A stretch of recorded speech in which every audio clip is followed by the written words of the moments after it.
Anda kembali di Indonesia Update bersama saya Jihan Novita. Saudara, warga berebut uang sebanyak 35 juta rupiah yang disebar pengusaha batik Pekalongan, Jawa Tengah.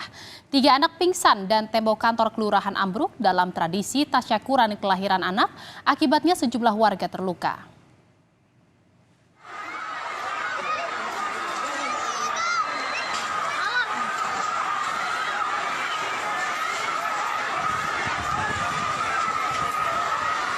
Uang pecahan nominal seribuan, 5 ribuan, puluhan ribu, 50-an ribu, hingga ratusan ribu rupiah dengan total 35 juta rupiah disebarkan dari atap rumah. Akibat berebut, banyak warga terhimpit hingga 3 orang anak pingsan. Bahkan sejumlah warga terluka dan dievakuasi dibawa ke rumah sakit. Selain itu, kegiatan ini juga membuat tembok kelurahan ambruk. Kegiatan sebar uang ini sudah menjadi tradisi turun-temurun sebagai ungkapan rasa syukur kelahiran anak dengan acara cukur rambut yang dikenal dengan nama udik-udikan.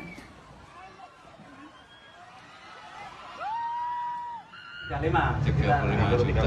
Satu titik atau beberapa? Ada 6 titik. Ada 6 titik. Iya. Itu disebar dari atas semua, Pak? Iya, dari atas semua, dari bawah cuma satu dari sini depan. Ini melibatkan berapa masa nanti, Pak? Ada ribuan yang beda. Kalau untuk Masa kata dia, masa yang datang itu hampir berapa? Hampir seribuan. Lebih. Ya. Lebih lah, kurang lebihnya 1000. itu memang tradisi Pak di sini Pak. Iya, memang tradisi ya. Untuk 40 hari potong rambut untuk Potong anak rambut. itu memang tradisi.